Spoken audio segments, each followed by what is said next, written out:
Soal-soal yang akan kita bahas pada video kali ini itu sangat mirip ya dengan soal simulasi posmendik yang kalian sudah kerjakan kemarin.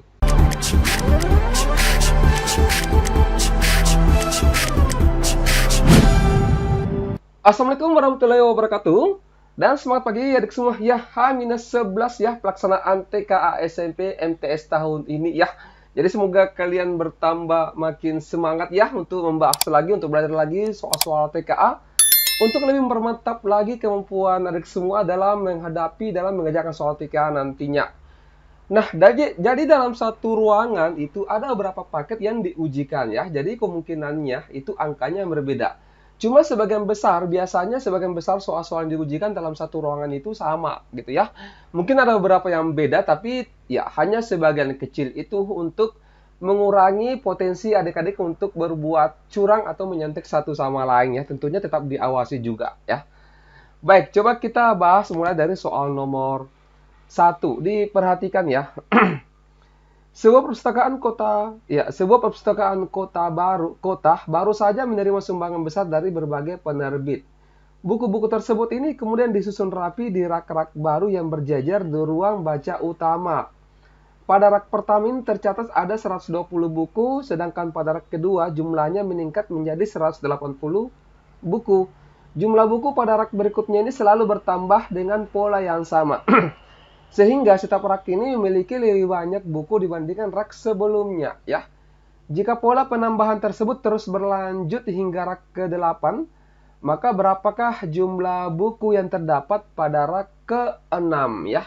Jadi adik semua perlu mengenali ya bahwa ini soal termasuk materi apa gitu ya, pokok bahasan apa. Jadi kalau kalian sudah tahu bahwa ini soal materi ini, maka kita yakin kalian pasti bisa mengerjakan soal tersebut. Nah, kalau kita deteksi soal nomor 1 ini merupakan soal tentang pola bilangan, barisan bilangan ya, khususnya barisan dan deret aritmetika.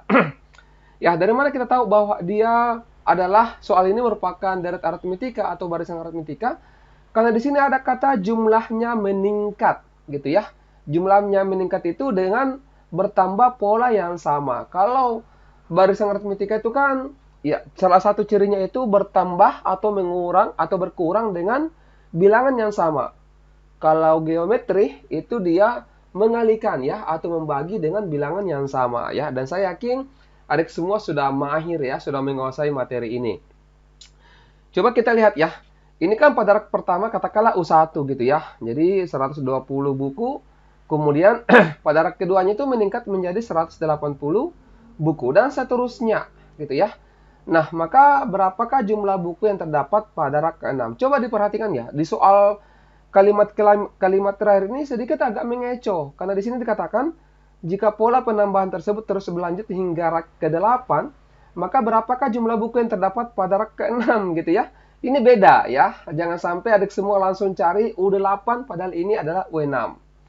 Meskipun di sini ada kata jumlah ya, biasanya kan kalau jumlah itu adalah SN. Tapi hati-hati karena di sini ada kata ke itu identik dengan U, gitu ya. Seandainya soalnya di sini berapakah jumlah buku yang terdapat pada 6 rak, maka itu SN. Tapi kalau ada kata ke-nya, maka itu adalah U6 ini ditanyakan ya. Jadi U6-nya ini berapa buku yang terdapat pada rak ke-6. Paham sampai di sini ya? Baik, kalau paham coba ingat kembali dulu apa rumus UN-nya untuk aritmetika. Yaitu UN sama dengan A ditambah dengan N dikurang 1 dikali B.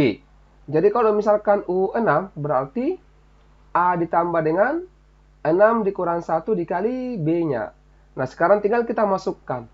A-nya itu suku pertama yaitu 120. Ditambah dengan 6 kurang 1, 5 ya. Bedanya berapa? Selisihnya ini berapa? 120 dengan 180 itu berselisih 60 ya, 180 dikurangi 120. Ini dikali 60. Hati-hati kita dahulukan kerja yang perkalian. Jadi 120 ditambah dengan 5 dikali 60 itu 300. Berarti 120 ditambah dengan 300 dapatnya itu 420. Jawabannya bravo. Jadi sebenarnya soal itu mudah ya, meskipun sebenarnya panjang lebar seperti ini soalnya. Tapi kalau misalkan adik semua itu punya analisis yang cukup bagus dalam memahami soalnya, maka kita yakin kalian itu pasti bisa mengerjakan soalnya itu dengan baik dan cepat gitu ya. Oke, coba kita lanjut ke soal nomor 2 ya. Coba dipahami dulu soalnya, silakan.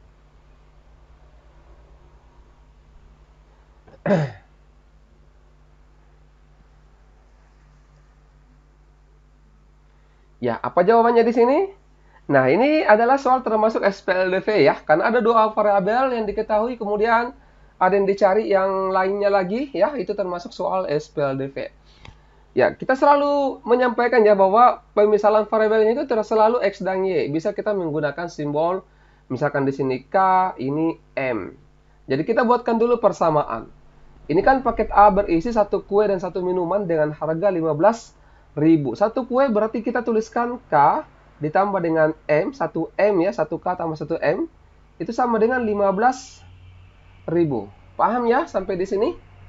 Nah, kemudian paket B itu berisi dua kue, berarti 2K ditambah dengan 1M, satu minuman, itu sama dengan 23.000. Bisa ya? Nah, sekarang kita bisa langsung eliminasi karena sudah ada variabel yang sama, yaitu M. Ini kita perkurangkan. Otomatis ini habis, ya. K dikurangi dengan 2K, itu minus 1K. Satunya tidak perlu ditulis ya. Kemudian 15.000 dikurangi 23.000, itu minus 8.000. Kemudian minusnya kita bisa coret seperti ini ya, dua-duanya. Jadi kita peroleh K sama dengan 8.000. Nah, sekarang kita perlu cari lagi nilai M-nya, gitu ya. Nah, untuk menentukan nilai M-nya berarti kita ambil salah satu persamaan yang mudah saja. Boleh atas, boleh bawah. Hasilnya pasti akan sama. Nah, di sini kita ambil K-nya kita ganti dengan 8.000, guys. Ini 8.000 ini kita masukkan ke sini. Ganti K-nya dengan 8.000. Jadi 8.000 ditambah dengan M sama dengan 15.000. Paham ya sampai di sini? Jadi M sama dengan 15.000 dikurangi dengan ini 8.000 kan positif, pindah ruas jadi negatif seperti ini. Bisa? Bisa ya? Jadi M sama dengan 15.000 dikurangi 8.000 dapatnya 7.000. Oke. Jadi kita sudah dapat harga K-nya, harga kue dengan harga minumannya. Nah, di sini kan soalnya, jika seorang pembeli ingin membeli satu kue dan dua minuman secara terpisah, maka pertanyaannya siapakah nama pembelinya? Oh bukan, yang ditanyakan berapakah total harga yang harus dibayar ya. Ya tanya yang membeli, tanya pembelinya. Ini satu kue, ya berarti ditambah dengan 2M. Ini K-nya adalah 8.000 ditambah dengan 2M, 2 kali 7.000. Ini kali ya. Jadi 8.000 ditambah dengan 14.000 dapatnya 22.000 delta. Paham ya sampai di sini nomor 2? Ya, kalau sudah paham kita boleh next. Soal ke nomor 3, silakan.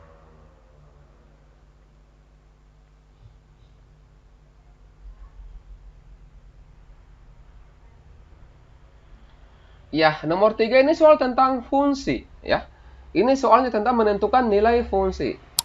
Seorang ekonom memodelkan kenaikan harga beras di sebuah kota dengan fungsi linear Y sama dengan 500X dikurang 999.500 rupiah. Tidak pakai rupiah. Dengan X mewakili tahun, ini tahun ya. Dan Y adalah mewakili harga beras per kilogram dalam rupiah. Oh ya, ini sudah benar. Rupiah tadi ya. Nah sekarang pada tahun berapakah harga beras diperkirakan mencapai 15.500 per kilogram? Ini sebenarnya cukup mudah ya. Yang penting kita pahami soalnya. Ini kan yang ditanyakan pada tahun berapakah? Tahun itu adalah X-nya. Kemudian 15.500 ini adalah harga. Tadi itu kan harga berarti Y. Betul atau betul? Betul ya. Ini kan Y mewakili harga beras. Berarti Y-nya ini bisa diganti dengan 15.500. Seperti ini guys. Coba ya. Y-nya diganti dengan ini. Jadi 15.500 sama dengan X-nya kan yang ditanyakan. Pada tahun berapa? X-nya ditanyakan. Berarti seperti ini. Dikurang dengan 999.500. Paham ya sampai di sini? Nah, sekarang tinggal kita selesaikan baik-baik ini. Ini boleh pindahkan ke kiri ini ya. Jadi seperti ini. Pelan-pelan coba 15.500 ditambah. Karena ini negatif pindah ruas jadi positif. 999.500 sama dengan 500X. Paham ya sampai di sini?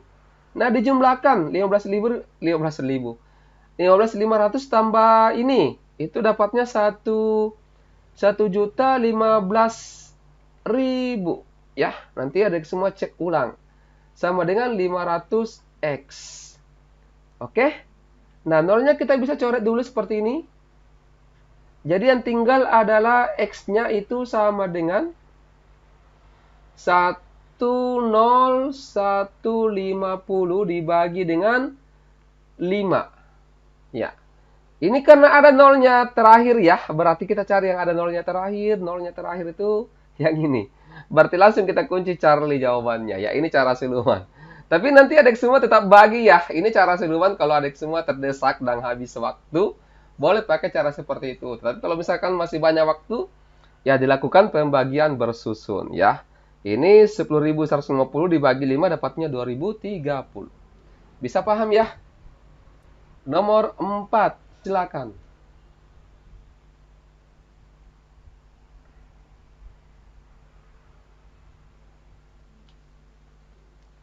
Ya, coba diperhatikan. Sebuah toko buah menjual 1 kg apel seharga Rp18.450.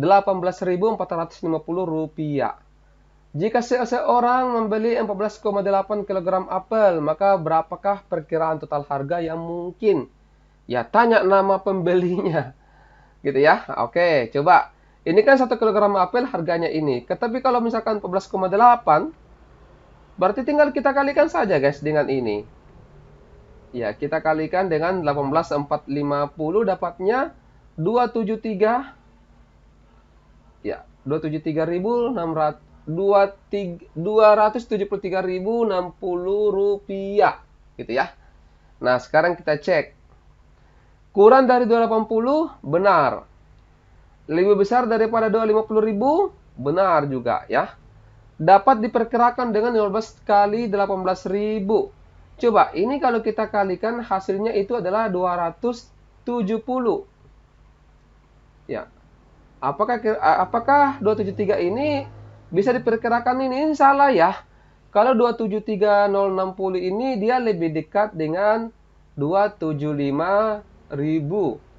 Coba kecuali kalau seandainya ini tadi hasil kalinya itu adalah misalkan ya, ini contoh saja 271.060. Maka ini bisa dekat-dekat dengan 270.000 ya. Ini kan 273 sudah lebih, ini sudah dekat-dekat sekali ke 275 ya. Paham ya? Jadi ini salah. Mendekati 220 lebih parah lagi, jadi salah ya. Oke, bisa dipahami ya untuk nomor 4. Nomor 5, silakan.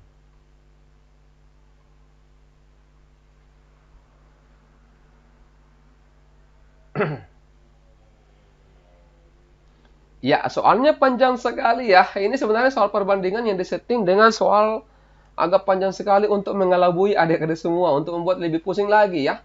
Jadi kalau misalkan ada soal cerita panjang sekali begini, kita langsung cari yang ada angkanya saja ya. Ini perbandingannya konsentrat air 3:5.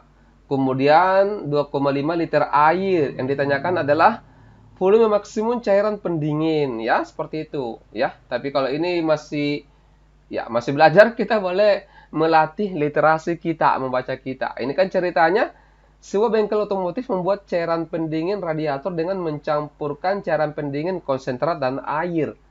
Agar mesin bekerja optimal, perbandingannya ini 3:5.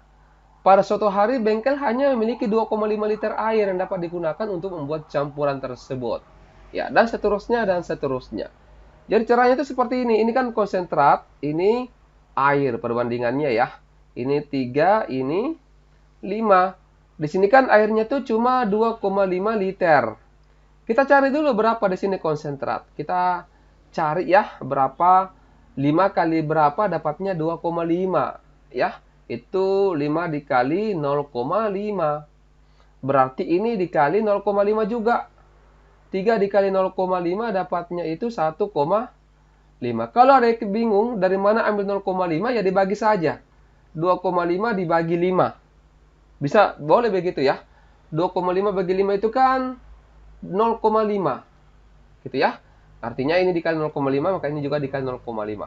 Nah, tinggal dijumlahkan. 1,5 tambah 2,5 dapatnya 4 liter. Bravo jawabannya ya. Bisa. Next. Nomor 6, silakan.